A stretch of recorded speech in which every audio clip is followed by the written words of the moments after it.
So today I wanted to have a bit of a chat around boundaries. I want to talk about why they're important and how to set them when you're in the workplace.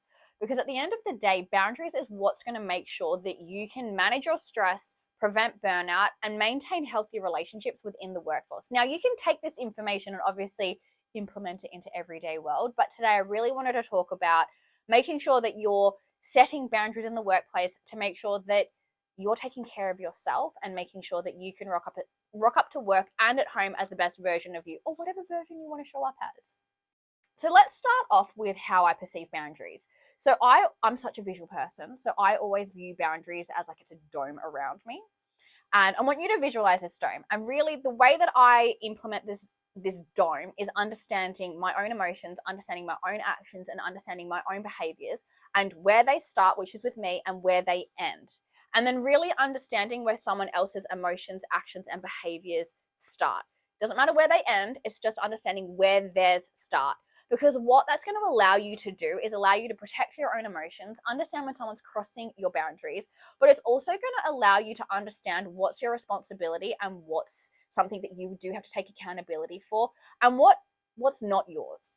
Now, something that I notice that happens a lot in the workplace is that you can be put in situations where you have to take responsibility and accountability for someone else's behaviors, actions, and emotions, which isn't okay. So being able to understand that is the most important part, the most important step, right? So that's why boundaries are incredibly important when we're looking at setting them in the workplace, to really understand what's your responsibility and what's not your responsibility.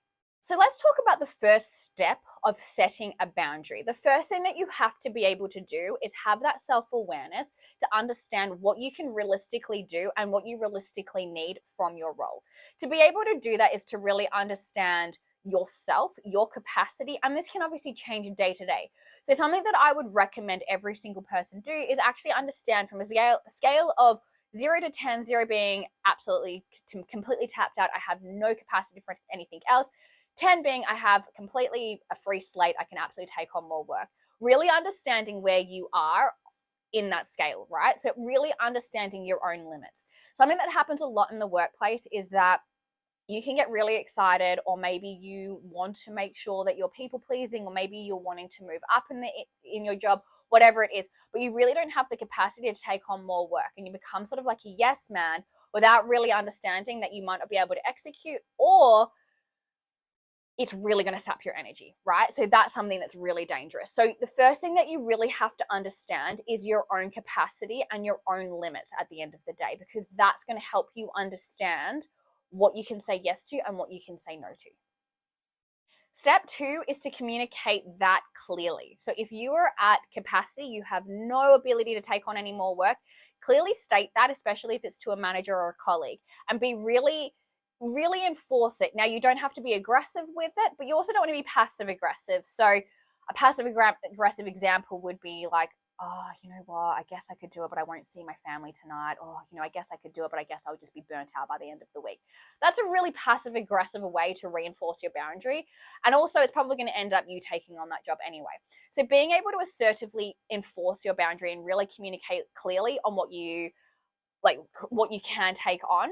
So something along the lines of, do you know what, so sorry, I can't take that on right now, I'm at capacity. Full stop. You don't really need to explain anything else. If someone asks more questions about it, you can give them more information, but really understanding what you need and being able to really say no, and without actually having to provide an excuse, is really important as well. So clearly communicate, be assertive, don't be aggressive, don't be passive aggressive, be confident in knowing yourself and your capacity and communicating that clearly to your manager, your colleagues, or whoever you need to.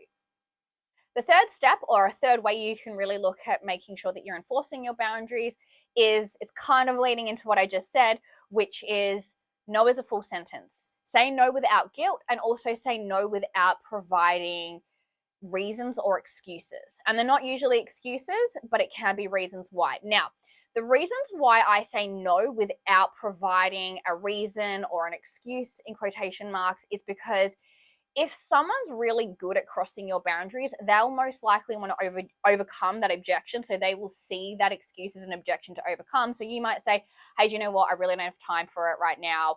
I'm at capacity because I've got to do, Joe Bloggs' work down the road. that person might go, oh, do you know what? Joe Blogs doesn't really mind. Just do mine quickly. It will only take you 5-10 minutes when realistically it will probably take you like 5 hours, whatever it is, right? So provide a no without an excuse and do not feel guilty. So having that ability to go, no, I'm at capacity, full stop. Or no without an excuse. If someone does try to dig deeper, consistently come back to that no and making it a full stop as well. So if someone's like, why can't you do that? I'm at capacity, I've already explained that, I won't be able to get this done for you.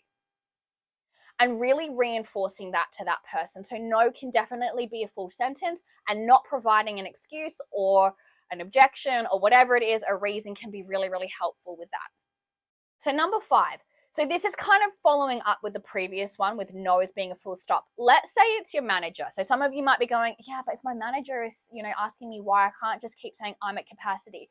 You might need to offer a little bit more information, but a great way to be able to manage this with your manager is to list off the projects that that you have to do right now, talking about when you started them and when they have to be finished by, so deadlines and things like that.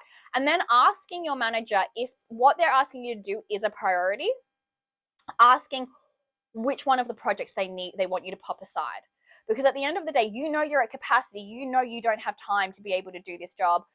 You might not be able to give it your 100%, or it's going to impact you physically, mentally, and emotionally.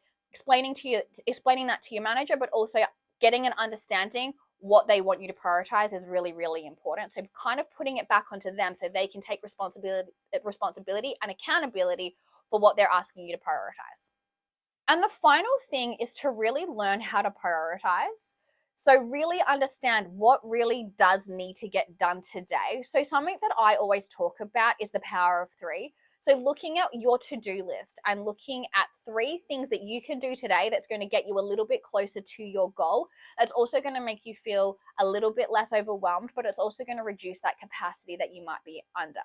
So that's something that I always look at. If you had to look at your to-do list, maybe you've got 100 things on your to-do list, enforcing the power of 3, it does a couple of different things here. It allows you to prioritize, because if you can only pick 3 things, you're going to pick the 3 most important things that you have to get done today. The other thing is as well, it allows you to sort of build up that dopamine and make you feel like you're actually achieving and getting things done, so you don't feel overwhelmed. It's going to make you feel really good.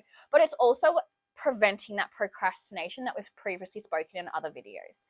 So it allows you to keep moving forward, and it allows you to prioritize. So that's definitely a really important thing to do, is to make sure that you're prioritizing work and then using the power of 3. Now, if you have any questions, pop them down below. If you are somebody that is constantly at capacity, or somebody that might be feeling really insecure or not having confidence in how to reinforce boundaries or anything like that, please join our membership.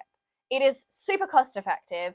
It's something that's there to sort of help you build up your confidence, to make sure that you can create these boundaries, execute these boundaries, as well as dealing with other things, as well as managing stress, preventing burnout, and things like that. But please join the membership. We've got a really great engaged community there that can sort of build that confidence. You also get weekly coaching with me, as well as monthly webinars. So that's definitely something you can do.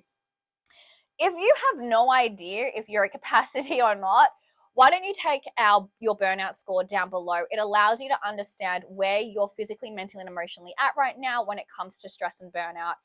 And if you just want to reach out to me, I'm more than happy to answer any questions.